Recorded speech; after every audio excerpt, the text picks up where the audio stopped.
Hey, good morning, everybody. Ty Garner here, and going to be sharing again this morning out of the book of Proverbs.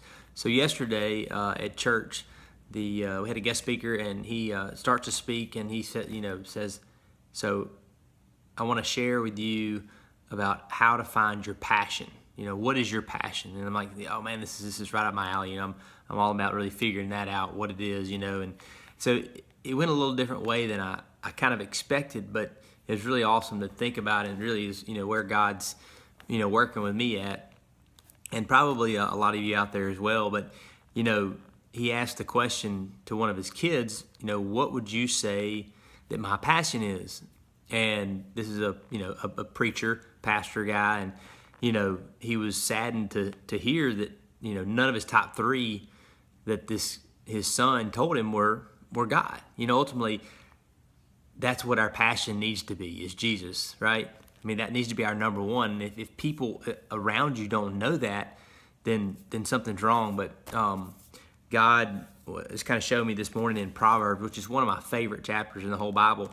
And I couldn't nail it down to just one verse, because there's several that just really jumps out to me and just talks about, our plans and God's plans and our heart and where it should be. And Proverbs 16:1 says, "The plans of the heart belong to man, but the answer of the tongue is from the Lord."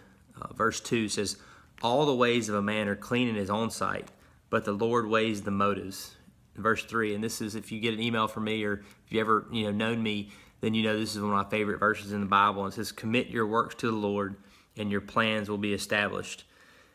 Then number 9, "The mind of a man plans his ways, but the Lord directs his steps." And then finally in verse 25, it says, "There's a way that seems right to a man, but in the end it leads to death." So, all of these go back to, like your heart being in line with God's will.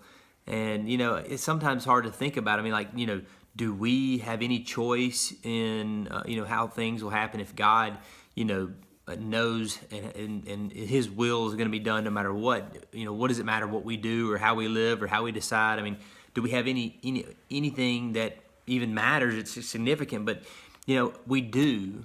And there's two roads out there. There's one that is wide and it leads to death, and there's one that's narrow and it leads to life. Why is that? Well, I mean, it's never said anywhere in the Bible that being a Christian or being a follower of the Lord is going to be easy. But if other people around you don't know that He is your passion, then you're not living for Him. And I'm saddened to think what people would say about what my passion is, because me in my heart, I feel like He's my passion. But do I live that out? Do I live that out every day? I mean, what would my wife say? I mean, I can tell you right now, she wouldn't say that He's my number one.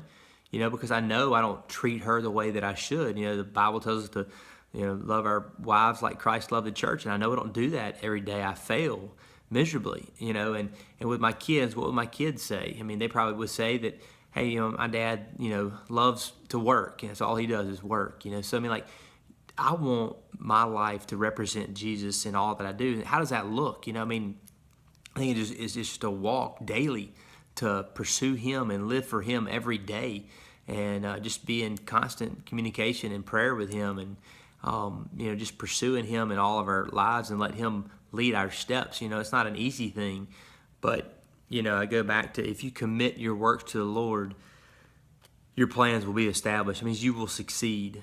If you commit your works to the Lord, no matter what you're doing, whatever it is that you're doing, if you commit those to the Lord, you're gonna be a success. And it may not be, it may be a while before you see the fruits of that. But ultimately, that's my life verse, and I know that I'm not where I want to be right now. I know I'm where God wants me, though, and it's a journey to get to where He wants me to be ultimately, and that's living for Him daily, and literally, to live out Him as my passion, and for other people to know that. So I challenge you today to think about that. Put that in perspective. What would other people say about what your passion is? Is your heart pursuing Him? Is it really pursuing after Jesus? Is He your number one? And if it's not, I challenge you today to get in the Word and just pray and focus on God, and ask Him to help you make decisions, and ask Him to help you walk daily with Him. Have a great day, and we'll talk to you soon.